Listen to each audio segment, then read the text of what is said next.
Welcome to, what am I saying? What am I on? Welcome to the Spotify Live. If you're here live, and if you're not, you're listening to this in a couple of days' time, that feels weird that I've said that, but that's how this thing works. Let's start with the Patreon questions. Christopher says, if cricket does go down a strong red and white ball split, how do we do talent ID and develop players to work out what system pathway they'd be suited to, and how long do you wait? Thinking for those players like Archer and Bairstow who suit all formats, well, that will just play so much cricket in all formats.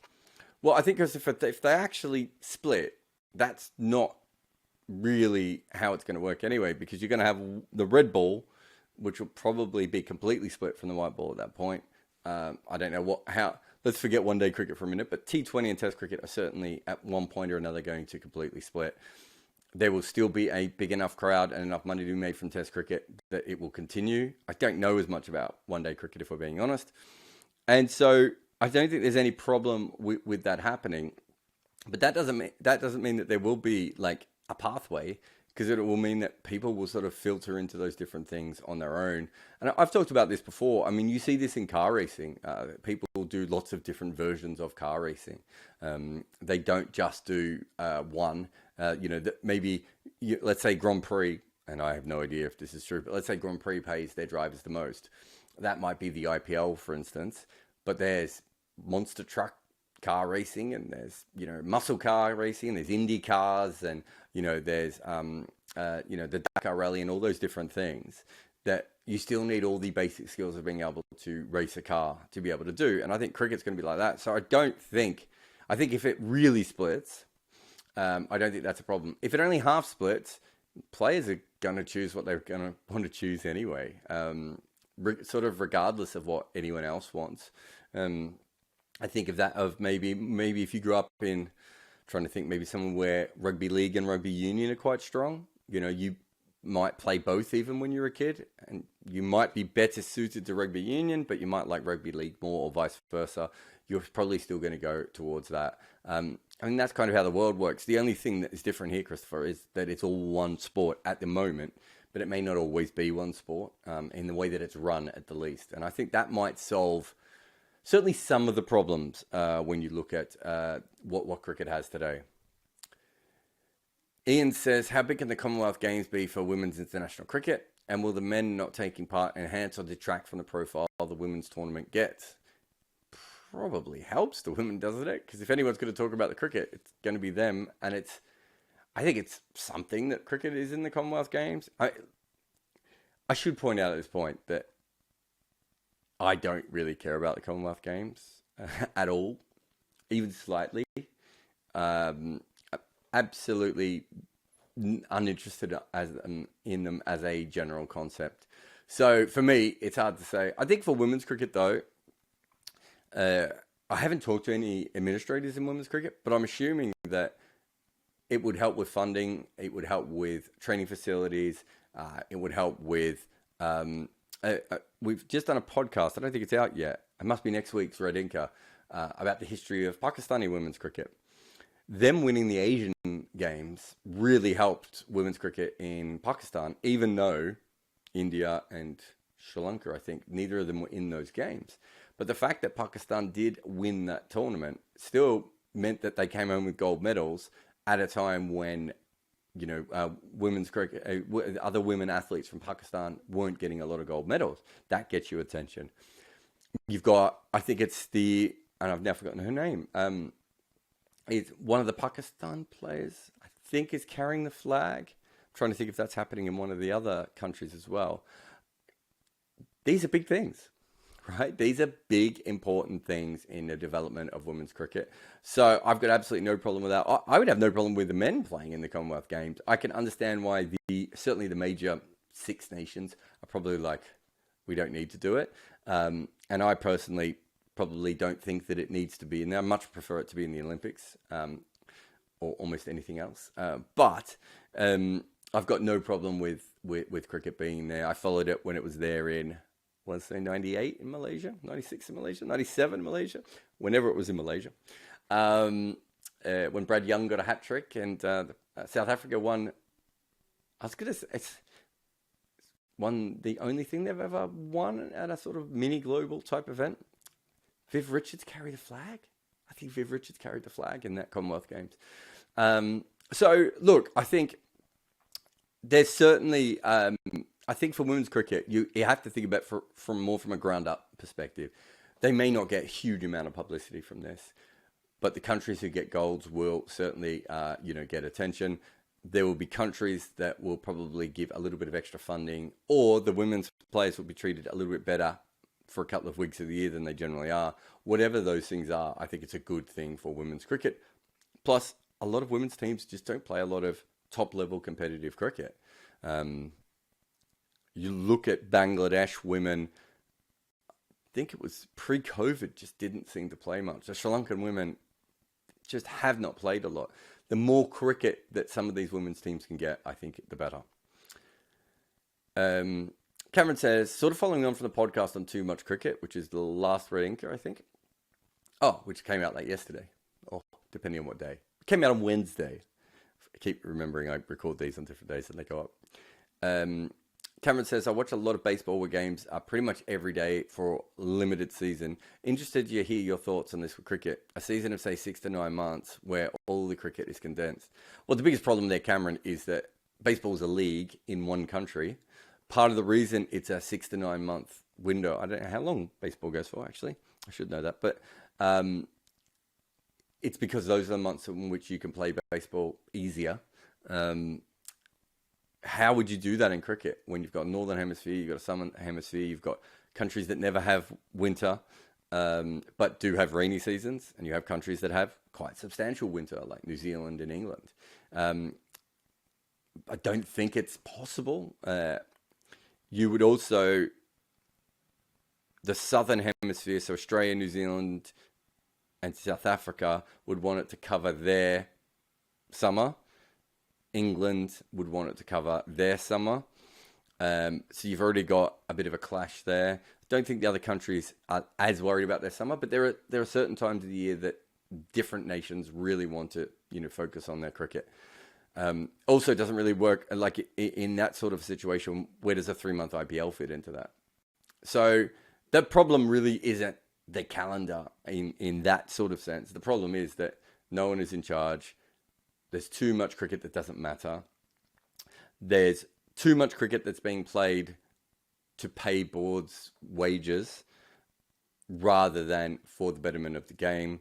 There's not enough systems in place to ensure that the best players are fully fit when they are available. There's no government oversight. There's no one league. All these sorts of things, I think, is far more important than trying to do a season. I just don't think a season works for I know we don't always think about it, but it's a global sport, right? There's a lot of different continents involved. What are we up to? 5 continents in Test cricket alone. If we get the Brazilian women's team into Test cricket, we're up to 6, right? So there's a lot of cricket in a lot of different regions, and I don't think having that kind of a system would work. It's not the only 12-month sport either. Obviously, golf, tennis are both now pretty much 12-month sports as well. So it's not just a cricket problem. It's in cricket's place, I think it's almost fundamentally a organizational / systemic / no one's in charge problem. Nort says, who, in your opinion, is the best English qualified player in county cricket right now who's destined never to play for England? Oh, that's a good one. Does Darren Stevens count? Jamie Porter would be quite high up there, Norts, I think. He's a phenomenal bowler. Maybe he gets a test one day. If he keeps taking, has one of those late career surges at the right time. I find it hard to see he's going to play. I'm trying to think of some of the batters. I think, they've kind of gone through most of the batters, haven't they? 3 wicket keepers, perhaps coming through, all the spinners. Yeah, I would have thought most of the batters, unless there's obviously, someone like Hildreth. Is he still playing? I should know that. Who's never going to play. I think Jamie Porter has the possibility of having a Glenn Chappell-like career.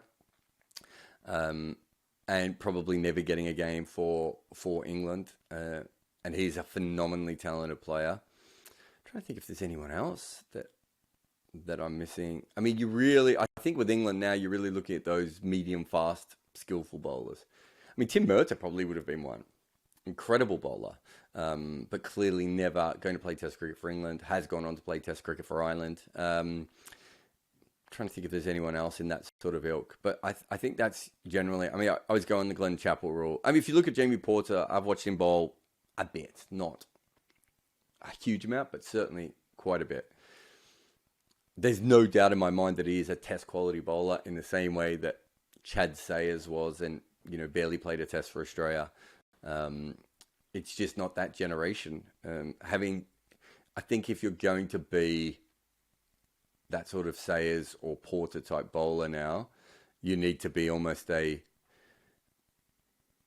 Ollie Robinson or Vernon Philander or Muhammad Abbas level talent with the ball, where you can kind of do everything with the ball at any time.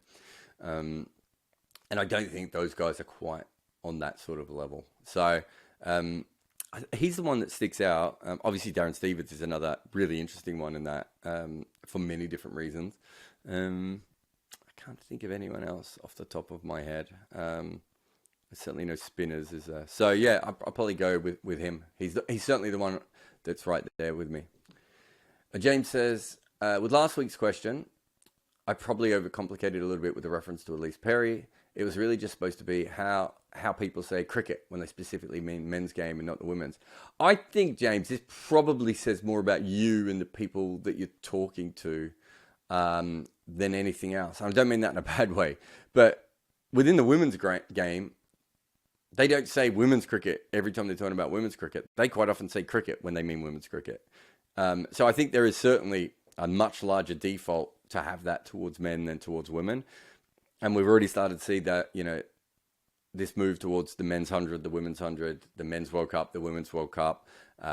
We're getting to all that. I kind of, in my videos, I would never want to spend the entire time in my video saying men's whatever and women's whatever. In the same way, if the video is about Test cricket, I don't continually keep saying Test, unless I'm switching between the formats for whatever reason.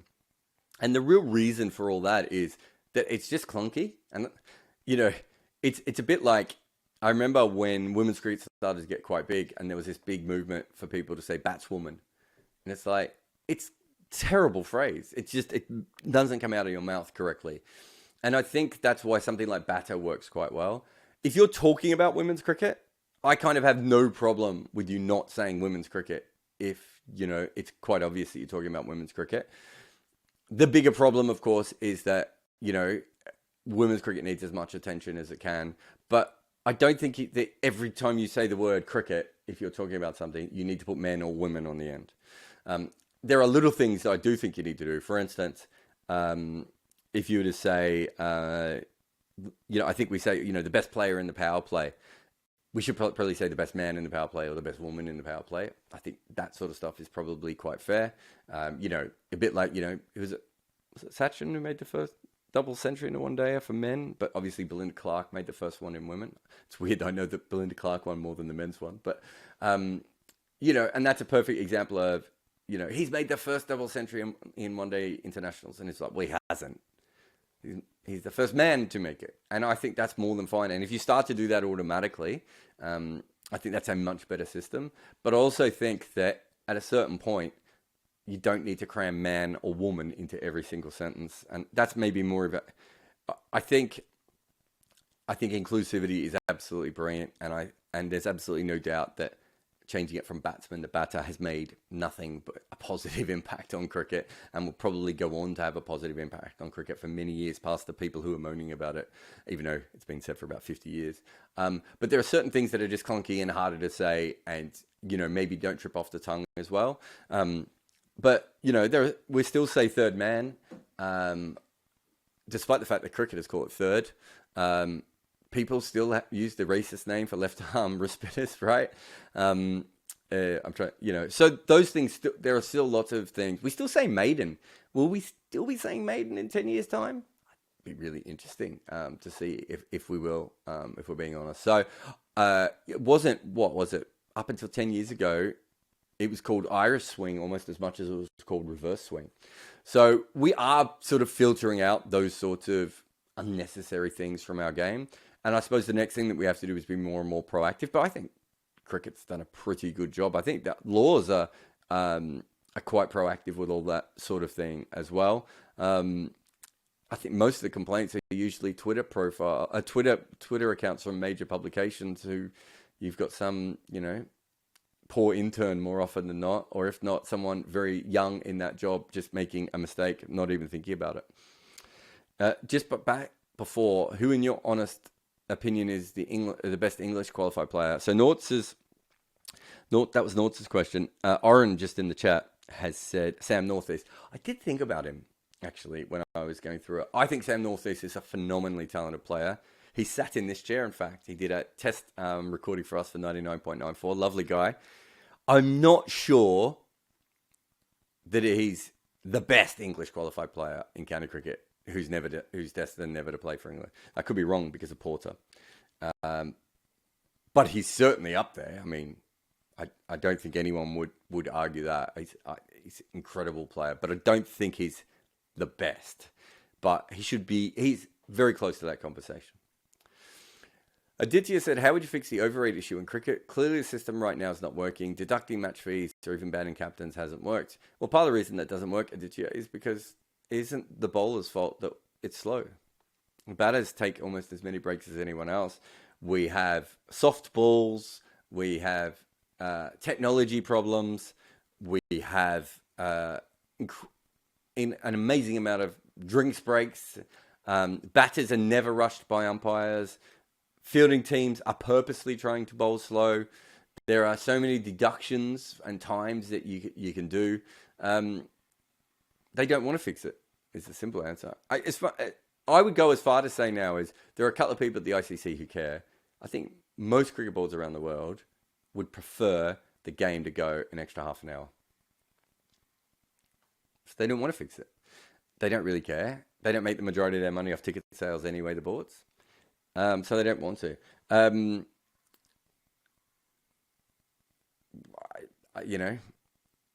can give you 100 ways that you could fix it, but they're not going to be used. And I've probably written them before. I can't think of any off the top of my head, but I'm sure I've written all these before. But I think the most important thing that cricket fans need to understand at this point is they don't want to fix it. They don't care. That's why it happens. And I don't see that changing. Just remember, if you want to put your hand up and ask any questions in the chat, please do. Been a bit quiet in the group recently. Lots of people listening, but not many people asking questions. So please, if you've got a request, press the speaker request button. I don't really know what it looks like on your end, but press the button that allows you to chat. I've just got a couple more from the Patreons. Ross says, if we're going to rate spinners on wickets divided by how far they spun the ball metric, I'm guessing that Dan Vittori comes out on tops for tests. Who are you liking in other formats? No, Ross, I mean, Anil Kumble would surely be the person who comes out the most as far as not spinning the ball at all. Anil Kumble would probably come out pretty close in one-day cricket too, I would have thought. Maybe early Adam Zampa would have been an interesting one as well. I think he spins the ball a bit more now than he used to. Who bowls straight in T20s? I'm wondering if Ashwin bowls a lot of straight balls in T20s. Although I suppose when he spins it, he still can spin it, can't he? Akshar Patel doesn't spin the ball very much.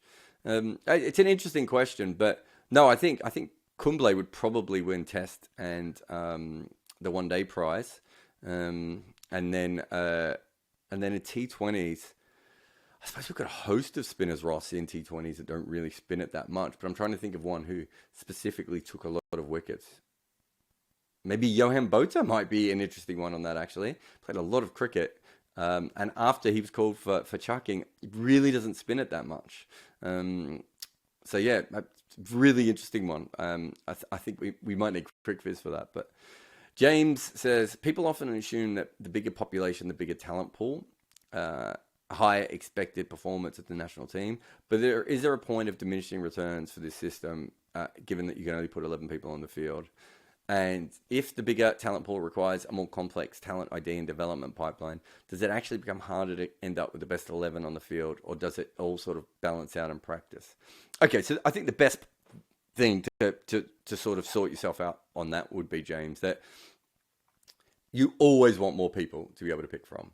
I remember early on when I worked with Scotland, and they were really proud of their talent development system, and they were like, yeah, we don't have a lot of people, but we have this group and we know that they like cricket and we develop from them. And I was like, I get all that, but if Steve Smith's in another town and you don't have a talent development system there because you can't afford it, you miss out on Steve Smith, right?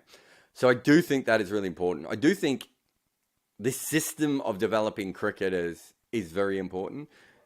We have a lot of very good cricketers who come from the associate countries throughout the history of the game, but very few of them would have been dominant at test level if you just at the age of 21 moved them from their country to a test playing nation. Not to say they wouldn't have had good careers, but because they didn't have that same level of development that other players did, I think they would have struggled with that. The only player, I think he was mentioned last week on this chat, that is obvious to me is sort of Basil D'Oliveira, who sort of did skip development training altogether, but was obviously that naturally gifted and saw cricket in such a brilliant way that maybe it didn't matter as much to him. But I do think that, you know, when you get these great players from Fiji or America, and they come from out of that system. From Denmark, what's his name? Ollie, oh God, I should remember. I was just writing about him the other day. But those sorts of players, I think they'd be even better if they came through a stronger culture, right? I think that's really important. And that is going to exist in any country that has a decent amount of cricketers coming through, right? So that is why New Zealand still have the ability to be able to do that, because they have this strong structure of junior cricket, club cricket, school cricket, you know, all the way through to first class cricket. It may not be, they may not have as many cricketers as you have on the Oval Maidan in Mumbai at the moment, but they're playing very good structured cricket with proper coaches within a system that is proven to make test match and international players. You'd still rather be India. I know Bharat Sundarasan talks about, you know, the conditions that especially New Zealand cricketers have. I think he also talks about Australian cricketers compared to Indian cricketers. It's so much better, and then obviously it helps them develop and, you know, in a different way. But there still is a great structure within Indian cricket, and there are so many people over there. If you're a talent scout, you're probably not going to go to New Zealand. You're probably still going to go to India or to Sri Lanka or to Pakistan or to Bangladesh, just because of the sheer number of people playing cricket, even if they're playing on a more rudimentary level when they're younger, because a lot of them don't play with cricket balls and all those sorts of things. I think that's all fair. But so I do think in the long term, you're still better off to have that. That said, I've said this basically almost from the time the IPL got big. If I was running the BCCI, and I don't know where all the money goes, as I often say, I would have $40 million academies right across India at the moment, because you do need that side of it. But when you say, does it wash out on the field?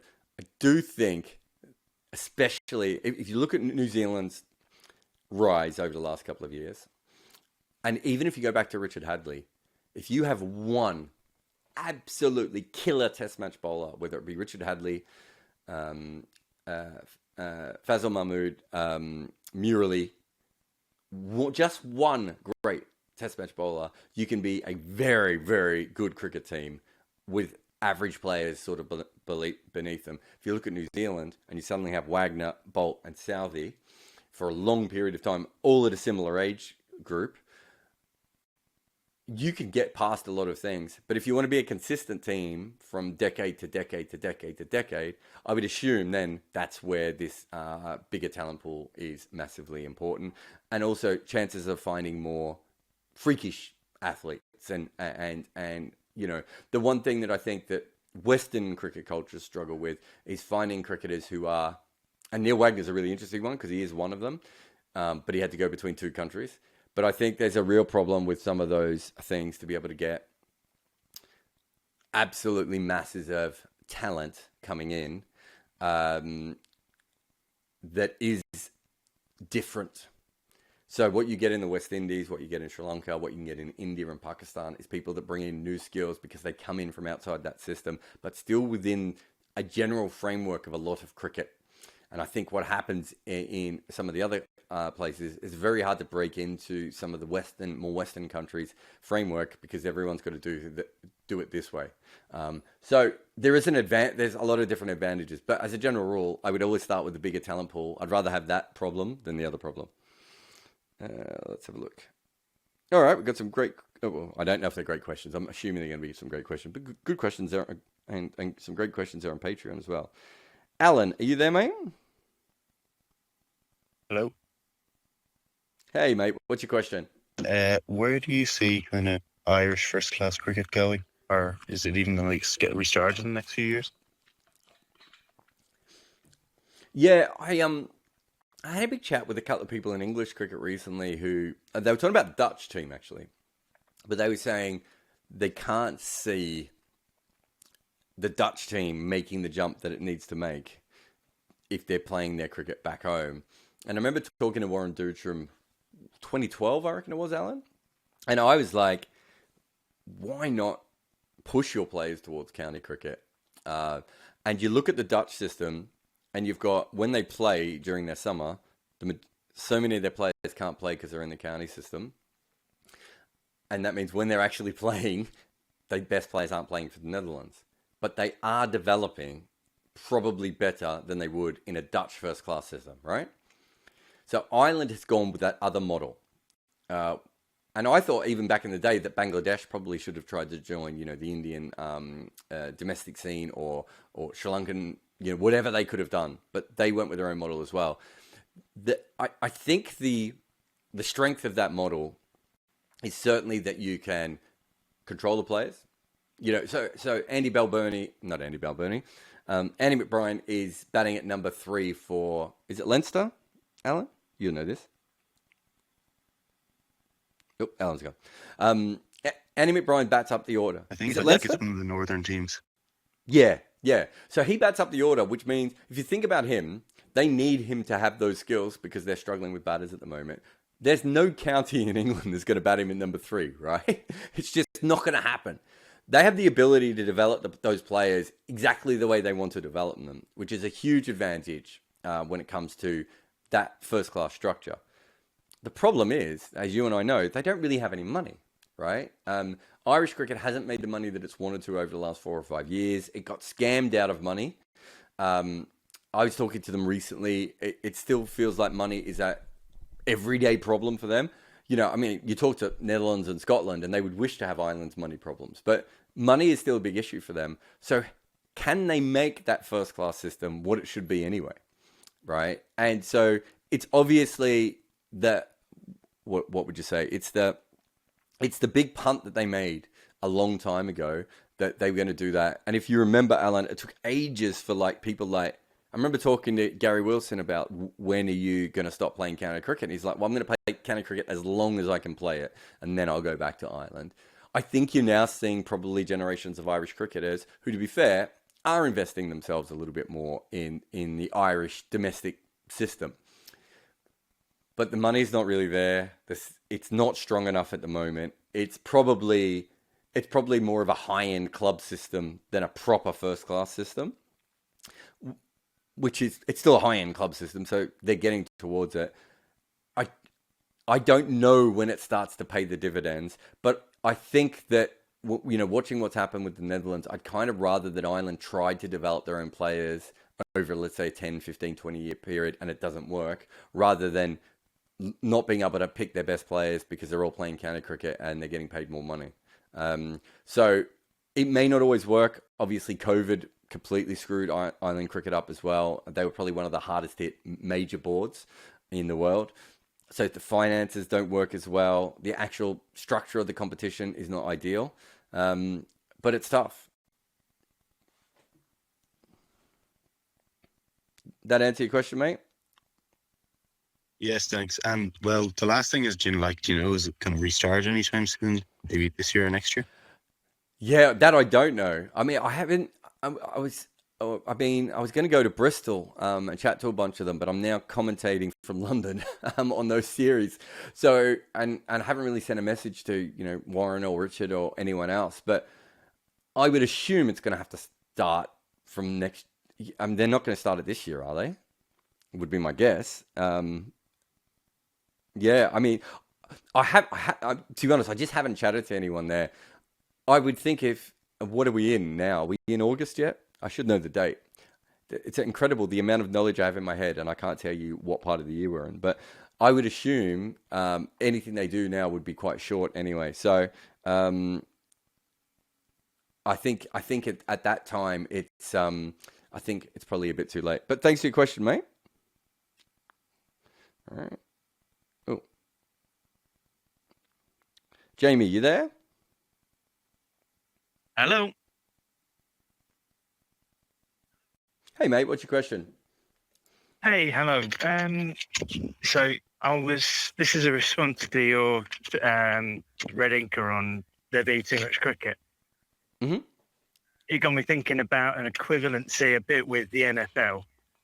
Got me thinking about Andrew Luck, that story of him, really good talent, came out, but then didn't get protected by his team. He had an awful offensive line with him, and he just got basically beaten up and had to retire early. People have said, "Oh, he should sue them. He should, take his head coach to court," and nonsense like this. But I was wondering about applying that to our game. Whether any bowler that you know of has ever sort of threatened to take his coach to court for being over bowled or anything like that, or could you see anything like that happening in the future? Nathan Bracken sued Cricket Australia. I don't believe it was for being over bowled, but it was. I'm trying to remember the full details of it. Certainly, there's absolutely no doubt that there was issues about the way he was handled, which I think, to be fair, Cricket Australia have changed the way they handle fast bowlers after that, probably on the back of that. But he certainly sued Cricket Australia, but I can't remember the full details. There's certainly been behind-the-scenes payments to major players in world cricket, which have come from injuries where that team pushed them to play while they were injured, and it meant that they had to retire early. That's happened. The best one, I think, Jamie, would be Ryan Sidebottom, who they encouraged to bowl as fast as he could, and it shortened his international cricket career by let's be friendly and say 3 years, maybe longer. Like, he was still playing first-class cricket for a long time after them, but if he'd bowled at his natural pace rather than trying to push himself every time he bowled an international delivery, I think he probably sticks around. I mean, he was basically the same pace as Chaminda Vaas, and they were trying to get him to bowl 90 miles an hour regularly. So it does happen. You've obviously got the Jofra situation. I always look back to the Pat Cummins one as one of the more interesting ones. Pat Cummins bowled, I want to say, 62 overs in a Sheffield Shield final for New South Wales against Tasmania on a flat pitch. And played, 2 more first-class games in the next 5 years. So, yeah, I don't know. I suppose, what would the legality of it be? It would be my question. You don't have to bowl, but there's also a lot of pressure on you to bowl. You don't want to be the guy who doesn't want to bowl. There's also people playing with all sorts of injuries. Wicket keepers playing with, broken fingers and that can end their career.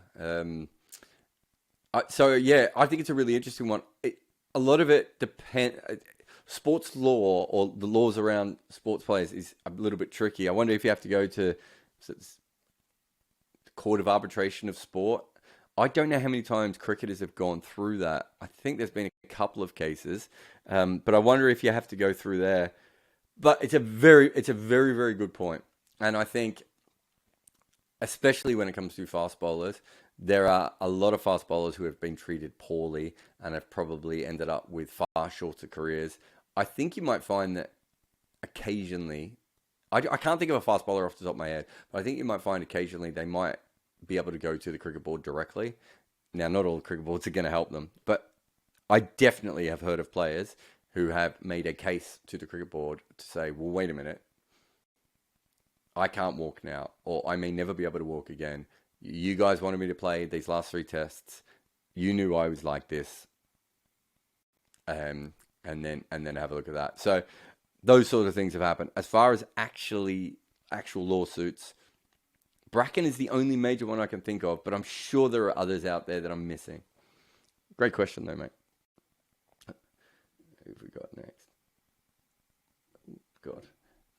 Vivek, you there? Yes, can you hear me? Yeah, I've got you, mate. All right. Hi, Ajar. Long-time fan. It's more of it's a question that comes from a place of frustration, I guess. We've seen a shift in the way batting and bowling roles are seen now, especially in like white ball cricket. And it's shifted over the last 50 years of white ball cricket, 50 years of white ball cricket, and we've seen like special selections that have come into play in white ball cricket as well for bowlers more than batsmen. And when it comes to Test cricket, when the latter criteria, picking for conditions, only seems to apply to bowlers rather than batsmen. And like this, when picking horses for courses, bowling lineups are like chopped and changed a lot, but batsmen are treated like these sacred meditative cows who cannot be touched unless they get a little scared. So I guess, I don't know, I guess my real question is, are bowlers horses and batsmen cows? Why is they willing to change batting lineups based on conditions when you know the batsman can't chase like quick bouncy bowling and you still take them to South Africa or Australia? Yeah. No, I think bowlers are probably horses and cows, and batters are farmers, I think is the analogy you're looking for there. Because the batters are in charge, right? So that's where it comes from. I think it does come from an inbuilt bias in our game. I've talked about this before. It literally comes from the English class system. Back in the old days, the amateurs were more often to be the batters, and the professionals more often to be the bowlers. Even look at England now. The majority of their bowlers don't come from the majority of their fast bowlers certainly don't come from private schools. The majority of their batters do. There's still an element of it within the game. You can look at Sri Lanka as another country that has that. So that it's not like a one-off thing, right? It's built into our game that batters are that you're more special. But you're right. It's real. I remember. I mean, you look through the numbers. It is really rare to find a player who doesn't have a weak spot in a particular country. On particular kinds of pitches, maybe it's particular kind of bowlers, or whatever that may be. And we're getting better and better at being able to identify batters' weak spots. And yet we don't seem to be at a point where we change things up enough. There's that, I think there's that chapter in Nathan Lehman and Ben Jones's book about Australia keeps sending left-handers to India, right? And India just picks a bunch of off-spinners and Australia can't do anything, right? Like it doesn't, there are very obvious easy fixes that can be done that it doesn't seem to quite filter down the way it should when it comes to selection. Whereas bowlers, someone like Mark Wood only bowls when the pitch is absolutely in his favour, apparently, and we just have to take their word on it, which is fine. I'm more than happy to agree with that if England have done their research, but they don't seem to do that with their batters. A very good example with England was, I think this is true, Keaton Jennings has a really good record in Asia and never made any runs for England outside of Asia. And when he got dropped, there was no thought to bring him back for future Asian tours. And the part of my head was like, and Australia did similar things with Sean Marsh at times, and I was like, I just think that you should pick them when they're best suited. And even if they make hundreds, say to them, look, at the moment, we still don't see you as an all-format player. If that was a bowler, I think it's still a tough blow, but I think it happens. It just doesn't seem to be, if it's a batter and you've made hundreds, you just seem to be kept around forever. I think we saw, with England, there was a good one with Ben Folkes where he made the hundreds in Asia, and everyone was like, "Oh, what a player he is!" And we've seen him outside Asia, and although his batting seems to have improved a little bit of this year, although that could be the soft balls, but outside of Asia, he didn't look like the same player. That's fine. That's a thing that is going to happen to a lot of players, and it's not just Asia, is it? It's going to be all sorts of different kinds of conditions, different kinds of bowling attacks, and it doesn't feel to me at the moment that we're sensible when picking batting lineups. I mean, you probably heard me say this on this podcast 100 times, but I really think that you should be picking from the best 17 or 18 players consistently. And the way we pick cricket teams of this holy 11 is kind of nonsense. Thanks for your question, though, man. Kyle, you there? Hi, Jarrod. Hey, mate. What's your question? I was thinking about a month ago about this. It's been about a year since the Taliban takeover of Afghanistan, and I can read about what's happening in the country, but less so about what's happening with their cricket. Do you have an update as far as what the status? I know they had a tumultuous World Cup, but what it's like for the international players, the domestic players, and the women's team. It's not good. I mean, it wasn't good for the women's team before the Taliban. So there's that to start with. My understanding from friends of mine who work in and around Afghanistani cricket is that things have been tougher, but not as bad as some of them thought it was going to be.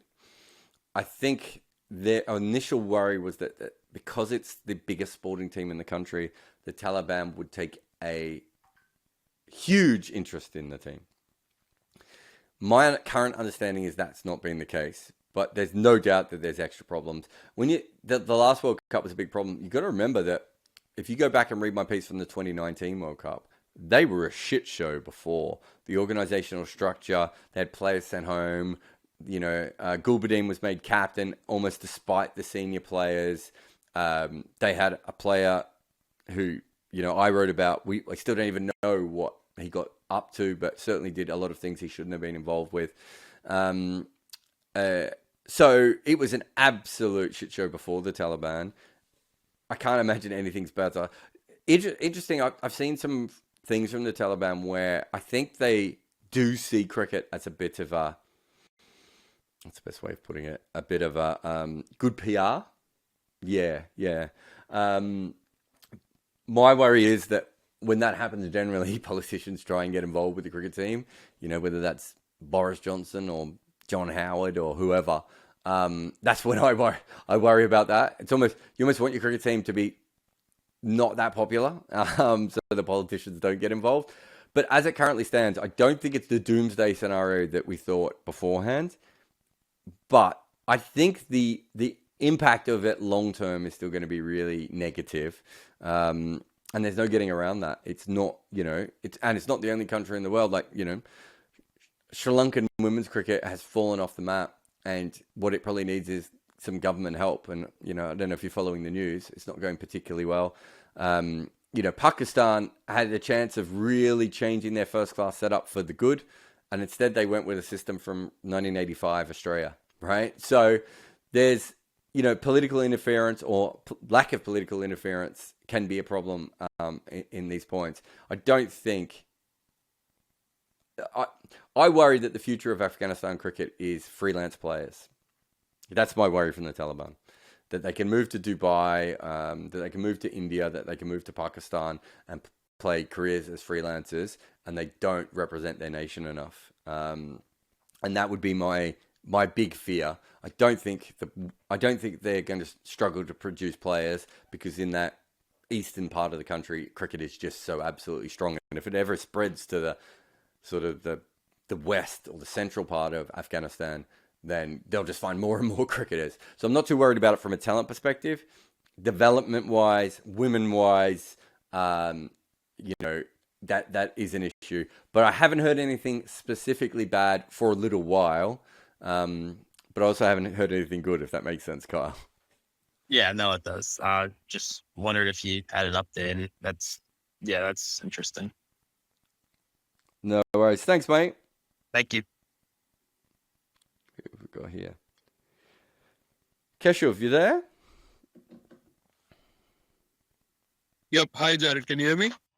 I can. What's your question, mate? Yeah. So, just what's been happening recently with the hoopla around the ODI format, South Africa forfeiting the series, which actually had points in Australia. On the other hand, the couple of series they did well at home against India and the drawn series in England. Both of them actually are not a part of the ODI Super League.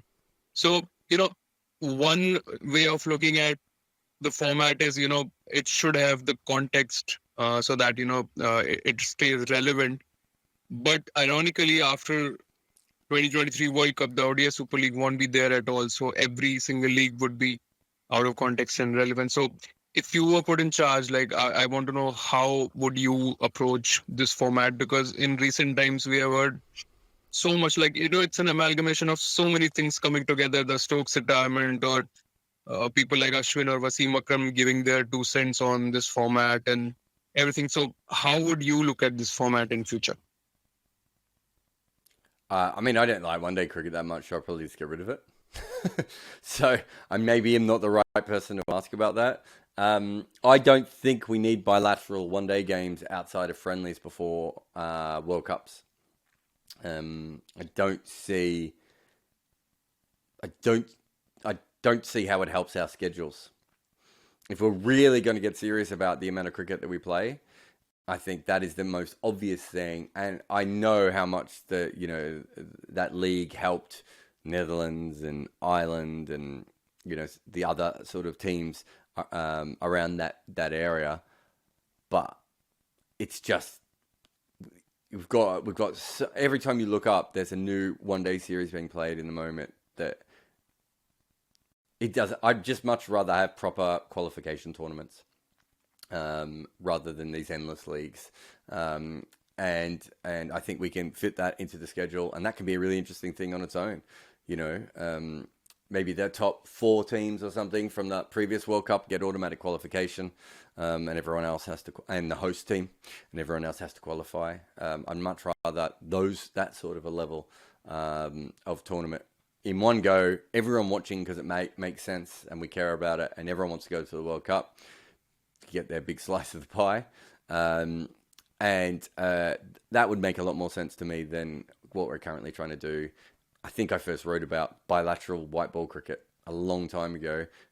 It's done well to hold on, but the amount of T20 leagues, it doesn't make sense anymore.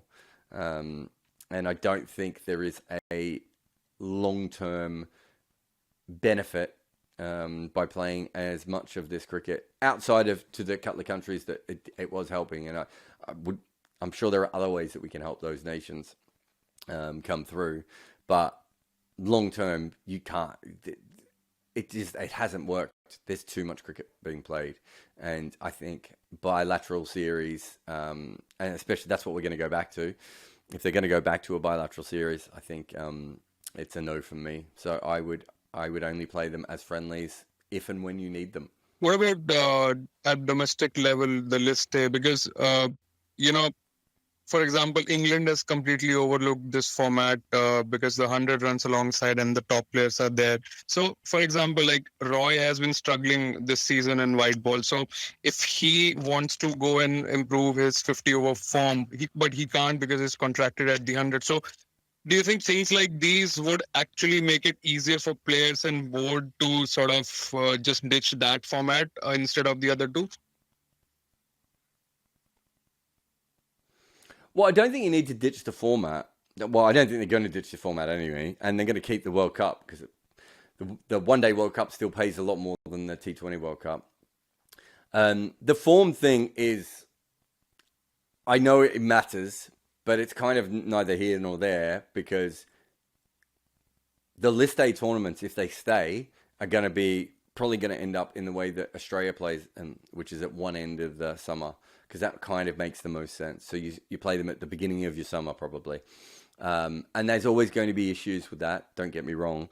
But I think that because teams are playing so much white ball cricket, and I do understand that they're different forms, but I do think that teams are going to worry less and less about list A form in general. You know, the sort of the Nicholas Puran rule, right? I think teams are going to pick more and more players based on what they do in T20 cricket anyway, especially based on league cricket. But I do think that the list A tournaments should be moved to one block, and they should be played. I think that would help interest in that tournament. And I think it makes a lot more sense. And I think that's probably one thing that you will start to see more and more is blocks of cricket. And I think that's probably one of England's big problems at the moment is they don't really know how to get a block of cricket the way that they want it, which is, you know, maybe list A first class and then the 100 all sort of together. And that causes some of their problems. Do you see like any modifications in the format in coming time? Like Ravi Shastri has said, talked about 40 over format, or a few years ago, Sachin Tendulkar once said that we can have 2 innings or 25 overseas. So any such modifications that can make it a bit more interesting in future? I mean, 2 innings is a terrible idea. Australia tried to split it at one stage, and it was the worst thing they ever did to one-day cricket in domestically, and they got rid of it. The 2 innings idea, it's just 2 T20s back to back anyway. So I've never understood that. I never understood why Sachin thought that was a good idea. I moved over to the UK when Pro 40 was being played. I enjoyed that much more than one-day cricket. But with T20 cricket, I kind of feel like, what's the point of having both? Of having a 20 over one and then a 40 over one? And maybe if we end up with T10, maybe 40 over makes a bit more sense. But as a format of cricket, I thought what Pro 40 did, or 40 over cricket, whatever you want to call it, did, was it took away 10 of the overs I didn't need. And so I did think it was much better. Also think it's massively helped England become one of the team that they are, especially in one-day cricket. But thanks for your questions, man. And I think I got one last one here. Ekanth, you there? Yeah, hi. What's your question? So it's about lengths for spinners and how it's different from that of pace bowlers. You know, for spinners, I don't know, at least from what I can see, the good length, with good being an adjective, is fuller for spinners than for pace bowlers, and there are different kinds of spinners also.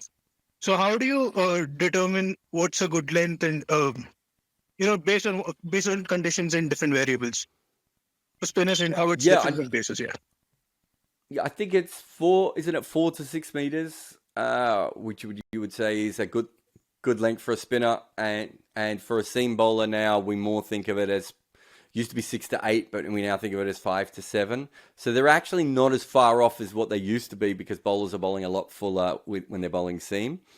You also get far less of fluctuation of length. So you don't get as many very full balls from spinners, and you don't get many balls that are much shorter than. There's a couple of bowlers like Rashid Khan and Sunil Narayan in T20 who bowl around that 7 meter mark sometimes, but the majority of spinners certainly don't bowl anywhere near that short unless they've dragged it down. And there probably needs to be different terminology, but I think that we would have to actually think about it differently and put it on a different kind of pitch map, if that makes sense. You know, I always use the Nathan Lyon pitch map from when he took 7 or 8 wickets at Bangalore. Yeah. I use that a lot to show how much you can group the ball together as a spinner compared to as a seam bowler. And I think I'm trying to think back to who wrote the piece. It was one of the really good Twitter analyst sort of people, but I can't remember if it was who it was, so I don't want to say their name. It wasn't Flighted Leggy. It might have been Dave. I forget who it was, but what we can do is, and I did some of this with Dom Bess, you can literally put a line up on the pitch and you can work out how many balls they overpitch or underpitch. Fairly easy for a spinner, but you do need, it's a completely different kind of graphic than you need for quick bowlers. And for whatever reason, we haven't really got to that yet in analysis on TV. I'm assuming team analysis does that because that's something that I certainly have looked at before. But yeah, it's just everything's a bit tighter, right? And you don't get bounces. Well, you shouldn't unless Joe Root or Shane Warne's bowling. And so, you know, you just need that little bit of that condensed sort of map. And I think that at the moment, we haven't really got to that level. The actual analysis of spinners, outside of some of the good stuff you see on Twitter, is actually quite poor. And I don't think I think that we're so good at doing analysis for seam bowlers. We haven't really been as good as doing analysis that helps batters or spinners so far. And I think part of the reason is these bigger maps. Also, you got to remember that if you've got Hawkeye data, this is really easy. A lot of the analysis is not done by Hawkeye data. It's literally someone pressing a dot on the pitch where they think the ball has landed, which is not as accurate. And I think with spinners, you need to be a lot more accurate than you do for seam bowlers.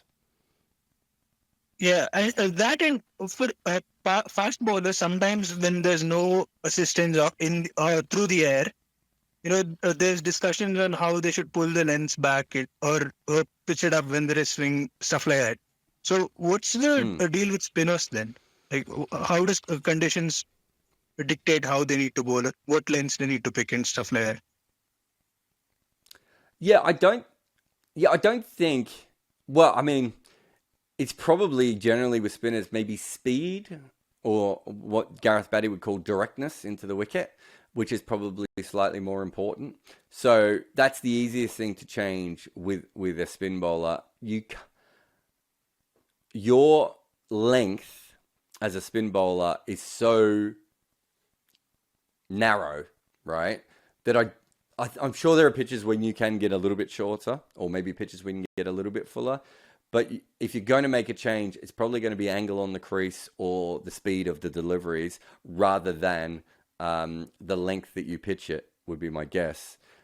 Because the length that you pitch it, let's say you're going to go fuller, you're actually then giving the batter a different chance of being able to do that. I'm not saying the very top level spinners, I'm sure, can do this. Nathan Lyon and Ashwin and maybe someone like Maharaj or someone like that.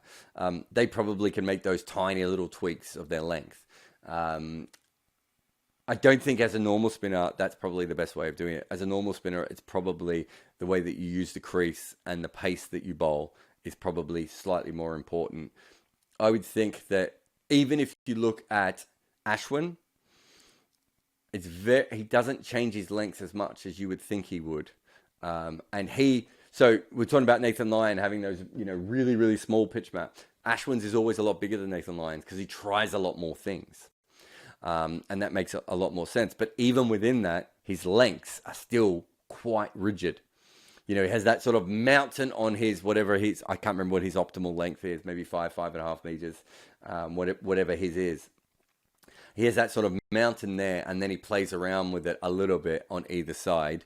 I'm not sure how much he does that based on the pitch, but there are pitches, for instance, where if you get a pitch that is skidding on, if you get a pitch that is just keeping low and normal, you can bowl that little bit shorter because you're keeping the stumps in play, and you have the ability to trap them on the back foot or get one to keep low as they try and play a cross-batted shot. But these are really marginal things, and I think more often the thing that spinners probably change first is probably the pace that they bowl, whether they slow. If I was being an analyst for a spinner and they were having trouble on a wicket, I would ask them to try bowl slightly quicker and to bowl slightly slower first, before I'd be like, change your lengths. But I have seen pitches, to be fair, where being that little bit fuller or being that little bit shorter does help. Probably that little bit shorter makes a little bit more sense, because if you're that little bit fuller, you become what they call in cricket step and hit, or really good players with their feet can do that. The only other time that you want to bowl a little bit shorter is probably to a sweeper, and some bowlers obviously try that. Thanks for your question, though. Just got a couple in the book. Rohan's asked my series prediction for Australia versus South Africa at the end of the year. Rohan, I mean, if you think I can think that far ahead, you're doing fantastic. What else have we got here? Oh, Oren's asked about what was my experience like when working for Cricket Scotland. Yeah, I tweeted about this. I was only there for a month, I think. So I'm not going to pretend to be the world's expert on everything that's ever happened in Scottish cricket. What I found is there were a lot of things that they made mistakes with when it came to the way they treated people based on how amateur they were. We had our tour manager was also like, he was like the tour manager, the team manager. I think he was also helping with academy stuff while he was on tour with us. And he was also the strength and conditioning trainer of the team. Even if you go to him with a legitimate complaint where you have amples of evidence backed up, I think that's just not a good system. And I felt there was a distance in many different ways within that team. And I thought there were issues. But I wouldn't just say, oh, there were racial issues. I just felt that there were issues that were happening because of how amateur it was. And I said this to someone on Twitter, that's where problems come from. It's that lack of systems. It's that lack of, I was going to say due diligence, but that's an oversight, is where all these problems come from, right? You have very similar kinds of people who come from very similar kinds of background running Scottish cricket, and then you have this new group coming through, and they don't quite gel. And that I think the really interesting word they kept using was institutionally racist, because it's not, to me, it wasn't just about institutional racism. It was almost about institutional otherness. It's not the only problem they've had within Scottish cricket. They obviously lost their last CEO amid bullying claims against women as well. And again, it's that lack of oversight. It's a lack of having people in the right position. And it really is, it's a really amateur organization. And it's come on in the last 7 years so much. In 2015, it's basically like a club team on tour. They are getting so much better. But it's that amateur side of it that allows for these errors to happen. And you don't have the correct systems in place.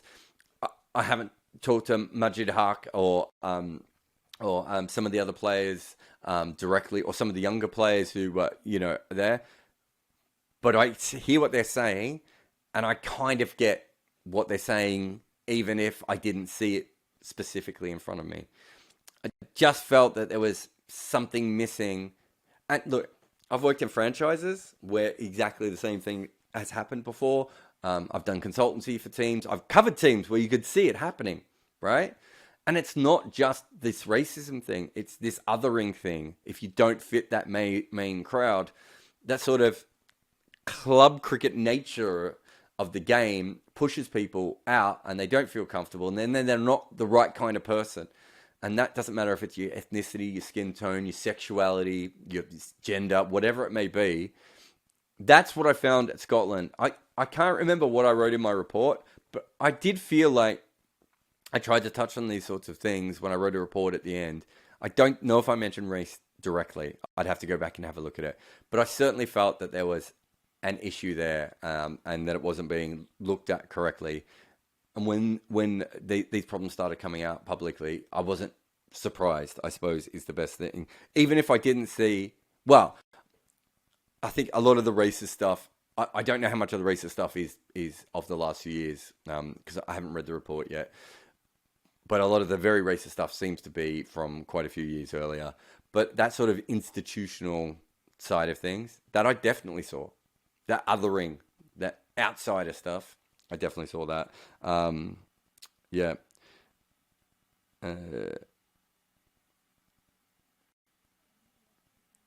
Thoughts on David Warner potentially joining a UAE franchise instead of the Big Bash? He's going to get paid more. It's going to happen.